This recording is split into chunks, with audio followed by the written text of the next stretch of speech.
Good morning. Welcome to the prop market. I'm your host, the Prop King, and today I'll be going over my week 3 college football prop picks. I have 10 picks for you today, and I just want to explain a little bit to you why I decided to go ahead and use a lot of quarterbacks. I use quarterbacks because in football, the quarterback's the one that touches the ball every play. We know for sure that the quarterback is going to have the ball in his hands, and so I love to have quarterbacks in my picks because I feel like they will get the greatest usage. Wide receivers, a lot of it's game script, running backs, you know, it's coaching decisions and game scripts. There's two or three running backs every team has. There's, maybe six, seven wide receivers every team plays, but there's only one quarterback. So with that being said, I love quarterbacks in this pick. You see a guy on the screen right now, Spencer Rattler, a guy that we'll talk about later, that I really think is going to have a great week. I'm really confident with my picks this week. Last week was okay. I'll get to the picks and how we did, but this week I think I see a lot of edges. We were able to get in early, and hopefully, if you turn your notifications on and you went ahead and subscribed to my channel, you'll get these numbers before they get too high, because I feel like we got a good number on most of these cards. I don't feel like they'll go the other way. They'll go the way of that we're picking. So they're just going to get, further away from the number that we want. Okay, without further ado, let's get to how I did last week. Last week I went 5-4. That's 56%. 18 wins, 11 losses, 62% for this college football season. 65 for 97, 67% for all sports. Still debating if I should do an NFL video. I may or may not. It just depends on how much information and research I'm able to actually do. So last week we went 5-9. Pratt from Tulane did not play, so it kind of made us only have 9 picks. But we'll make that out throughout the season at some point. I'm not going to do it this week. I'm gonna hold it to 10 this week, just because the numbers haven't all came out to me, and I may pick up someone later, and I might add another video, but I don't want to add a whole video just for one person. So the first guy that I'm going with is Tua Tagovailoa from Maryland. This is Tua's brother. He plays in Maryland. I love, his throwing motion. He has a good feel for the game. Um, he's going to go against a weak Virginia defense this week. They will want to try to stop the run, but I feel like the passing he'll be able to pick them apart in the air. He has an offensive minded coach, and I feel like this year he's going to kind of unleash that offense and allow him to kind of do what he's capable of doing. A great talented group of receivers. In each game, he's thrown the ball more than 30 times. I see no reason for this to change. Even if it's a blowout, I still think he'll hit this number. You say we have his passing yard average is 274. I have it projected at 265, which is a little bit of a dip for this game, just because I'm adding a little bit into possible blowout. His experience plus talent, I love his 244 passing yards.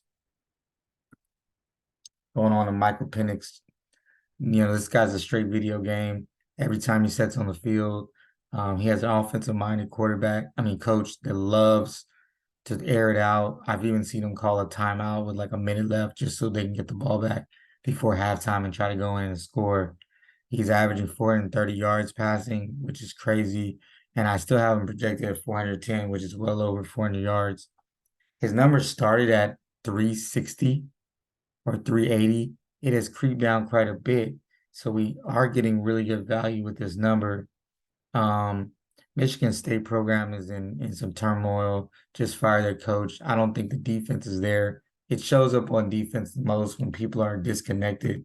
I like it's over 349 passing yards at a discount. Next guy is Spencer Rattler. You see, I have 3 king emojis for him. I love Spencer Rattler in this spot, not just because I love Spencer Rattler, but I love the number they're giving us. I feel it's outright disrespectful for somebody who's averaging 349 passing yards. I still have him almost going down a whole 100 yards passing yards as my projection, and he's still well over the number that they're giving us on Prize Picks. I love this number on Prize Picks. Um, his numbers said, like I said, almost it's over 150 yards, less than his average passing yards. Georgia has a really good run defense. They're going to stop the run. They're going to clog that run, and Spencer Rattler's going to have to throw the football. I see him throwing the football quite a bit. Has really good receivers in my opinion. Leggett, I love him. I see him getting a lot of empty stats. We talk about that on a weekly basis. Empty stats are just stats where he's gaining yards, but they're not winning, maybe in a blowout. I see he clears his number easy. Probably one of my favorite picks, or my favorite pick on on this slate. Over 200 passing yards. Very low number. Next guy is a guy maybe you haven't heard about, Taven Jackson, Indiana. Taven Jackson was a highly recruited guy coming out of high school. He went to Tennessee, he didn't work out there. He played one game, that's why I have his last game passing yards, and he had 236 yards passing. I got him projected 210. He is more like a pocket passer. Um, he's going to see a decent defense, but I feel like he's going to be able to, throw the ball at will, and he'll have to keep up with the offense. His attempts were only 21. He only had 21 attempts, but he was 18 for 21. I see if that goes up to 30, his number will even improve. The 50 over and under, which is good for our score. That's the over and under on this game. So I have him over 196 passing yards. I love starting quarterbacks to have under 200 passing yards.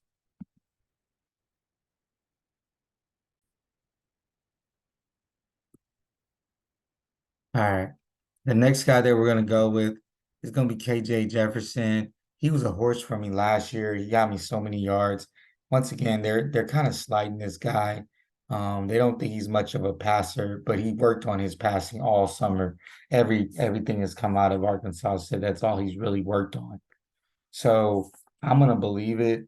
And so they haven't been allowing him to throw the ball very much, but I see him throwing the ball a lot more. He's at 191 passing yards average. That doesn't blow you away by no means. His projection is only at 251. Once again, that doesn't blow anyone away either. But I definitely see him having the opportunity against BYU, who has a good running off defense, to make him kind of throw the football. Um, this will be a good battle. The game is going to be close. I don't think it's going to be a blowout. BYU, like I said, solid against the run. Pass, not so much. I see Arkansas trying to open it up a little bit, even though they have offensive line men as a coach. I see them opening up. I love them over 197 passing yards. This number has already crept up almost 6 yards, so go ahead and grab it as soon as you can. Joe Milton, I love Joe Milton. Joe Milton's a guy with a bunch of talent, arm talent. They have an explosive offense from last year. He hasn't really been able to tap into it in the way that I feel like he could. Um, I think they'll wake up this week and just kind of really be so explosive and show all the things that Joe Milton can do. Florida will try to stop the run. I feel like they will stay in the game. It's only a 7-point spread, which will force Milton to continue to throw the ball and keep the stars on the field. I feel this game's gonna be a lot closer than most people think. I got his over 250 passing yards.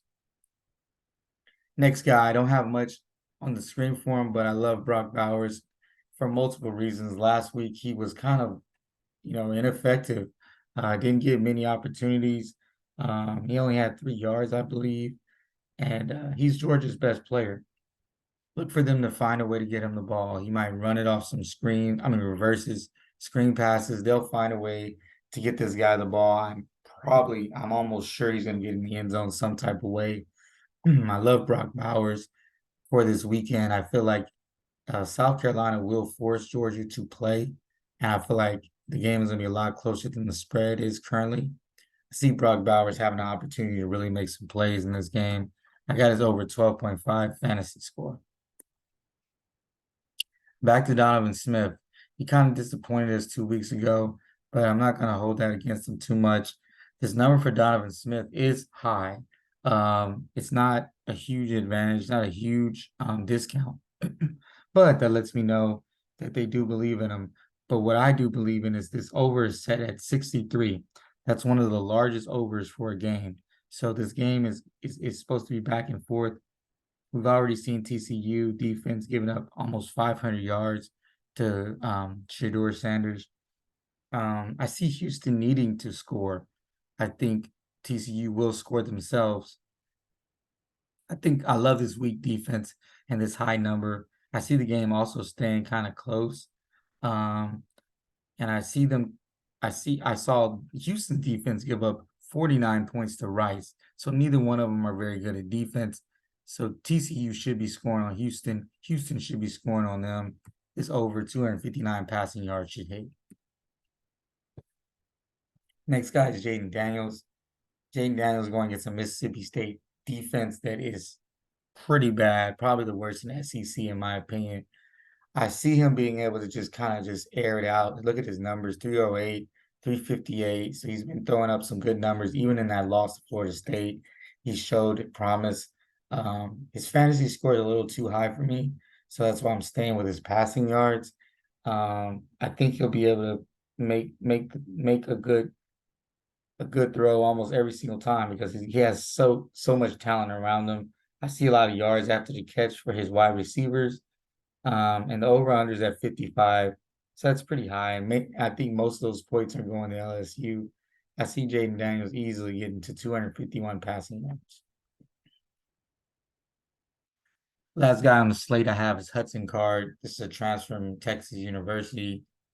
Hudson Card is a guy that, I feel has a lot of experience and good experience. He's had experience failing. He's had experience with a little bit of success, but mostly he has struggled. The Purdue offense has been explosive in years past, and I see that it's going to have to be explosive against Syracuse. The over/under is at 58, and the spread is less than 3. And I want to talk to you briefly about that. We love those things. I love a spread that's over. I love a spread that's under 3 points because that means the books in Vegas are saying this is going to be a close game. And I love overs 55 because I feel like the books is also saying you're going to get a lot of points. Hudson Card is going to throw this football, and I love his over 252 passing yards. Quick recap. I got tagged over 244 passing yards. Penix over 360. I'm sorry, it's 349. It should be, that was what it was originally. It's 349 passing yards. Bradley over 200 passing yards. Jackson over 196. Jefferson over 197. Milton over 250. Bowers over 12.5. Smith over 259. Daniels over 251. And Hudson Card over 252 passing yards. If you enjoyed the video, please like and subscribe. I'm doing these videos every week for you, college football. I'm mainly focusing on college football. There's not a lot of people out here that's giving you consistent picks. So go ahead and subscribe and like the videos so I continue to make these picks. And like I always say, let's have a bull market.